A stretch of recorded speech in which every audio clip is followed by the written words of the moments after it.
Hi friends, welcome to our channel. So ఈరోజు నేను ఎక్కడ ఉన్నానంటే హైదరాబాద్లోని శిల్పకళా వేదికలో ఉన్నాను. సో వెనకాల నా బ్యానర్ చూస్తున్నాను కదా, గ్లోబల్ స్టార్ రామ్ చరణ్ గారు ఒక ఈవెంట్కి ఈరోజు తెలంగాణ ప్రభుత్వం వారు చాలా ప్రెస్టీజియస్గా తీసుకొని ఒక ఈవెంట్ని జరపడం జరుగుతుంది ఇక్కడ. సో ఈ ఈవెంట్ యొక్క ముఖ్య ఉద్దేశం ఏంటంటే యాంటీ నార్కోటిక్స్, అంటే డ్రగ్స్ మనం తీసుకోకూడదు, డ్రగ్స్ తీసుకోవడం పట్ల వచ్చేటువంటి అనర్థాలు ఏంటి, దానివల్ల యూత్ ఎట్లా చెడిపోతున్నారు, సో దాని మీద అవేర్నెస్ ప్రోగ్రామ్ కోసం అని చెప్పేసి రామ్ చరణ్ గారిని ఇన్వైట్ చేయడం జరిగింది. నన్ను అడిగితే the best decision Telangana government తీసుకుంది. ఎందుకంటే ఇటువంటి ప్రోగ్రామ్స్కి రామ్ చరణ్ గారి కంటే బిగ్గెస్ట్ పర్సనాలిటీ నాకు తెలిసి ఇంకెవరు లేరు. ఎందుకంటే ఆయన ఎంత ఫిట్నెస్ ఫ్రీగా మనందరికీ తెలుసు. సో మొదటి చిరుత దగ్గర నుంచి ఇప్పటి వరకు కూడా ఆయన ఏ రకంగా అయితే ఫిట్నెస్ మెయింటైన్ చేసుకుంటూ వస్తున్నారో, క్యారెక్టర్కి తగ్గట్టుగా ఎలా అయితే తను మార్చుకుంటున్నారో, ఇవన్నీ కూడా యూత్కి ఇన్స్పిరేషన్.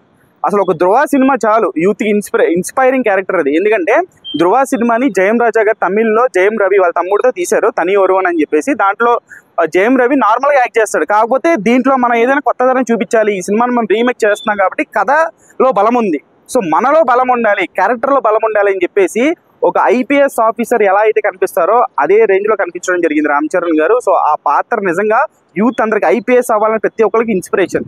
సో ఇటువంటి యాంటీ నార్కోటిక్స్, డ్రగ్స్ వ్యతిరేకత చూపించేటువంటి ఇటువంటి కార్యక్రమంలో రామ్ చరణ్ గారిని తీసుకోవడం అనేది the best decision ever made by Telangana government. ముఖ్యంగా రేవంత్ రెడ్డి గారికి thank you so much sir. ఎందుకంటే ఇటువంటి యూత్ని అవేర్నెస్ తెప్పించేటువంటి ప్రోగ్రామ్స్ చేస్తున్నందుకు దానికి మన గ్లోబల్ స్టార్ రామ్ చరణ్ గారు పిలవడం అనేది ది బెస్ట్ డిసిషన్. అంటే రాజమౌళి గారి సినిమా చేసిన తర్వాత చాలామంది హీరోల తాలూకు లుక్స్ మారిపోయినాయి, ట్రాల్స్ పూరి చేస్తున్నారని చెప్పేసి చాలామంది హీరోల మీద ఈ యొక్క ట్రాల్స్ అనేవి వచ్చాయి. కానీ ఒక్క రామ్ చరణ్ మాత్రమే రాజమౌళి అయితే సినిమా చేసినా, ఎవరితో సినిమా చేసినా ఆయన లుక్స్ మాత్రం అలాగే మెయింటైన్ చేసుకుంటూ వస్తున్నాడు. ఇటువంటి కార్యక్రమానికి ఇంత ఫిట్గా ఉండేటువంటి రామ్ చరణ్ కాకుండా ఇంకెవరిని పిలిచినా సరే తక్కువే అవుతుంది. The best event for a best man అని చెప్పేసి నేను అనుకుంటున్నాను. సో ఖచ్చితంగా రామ్ చరణ్ గారు ఈరోజు రాబోతున్నారు. ఫ్యాన్స్ అందరూ కూడా చాలా వరకు పర్మిషన్ ఉంది. సో వాళ్ళ కోసం మనం ఎదురు చూద్దాము. అలాగే ఇక పెద్ద విషయానికి వస్తే పెద్ద తాలూకు షూటింగ్ జరుగుతుంది ప్రస్తుతం శేఖర్ మాస్టర్ గారి ఆధ్వర్యంలో, అలాగే జానీ మాస్టర్ గారి ఆధ్వర్యంలో మనకి కొరియోగ్రఫీ అనేది జరగబోతుంది. సో ఖచ్చితంగా నెక్స్ట్ లెవెల్ సాంగ్స్ ఉండబోతున్నాయి. శేఖర్ మాస్టర్ చాలా వరకు వద్దు అని చెప్పేసి అన్నారు, కానీ అక్కడ ఉంది బుచ్చిబాబు కాబట్టి బాగానే హ్యాండిల్ చేస్తాడు.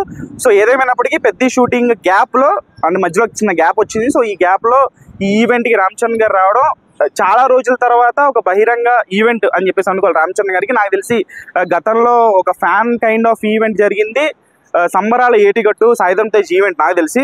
సో దాని తర్వాత ఏమైనా జరిగితే కింద కామెంట్ బాక్స్లో కామెంట్ చేయండి. సో ఇది ఇవాళ అప్డేట్.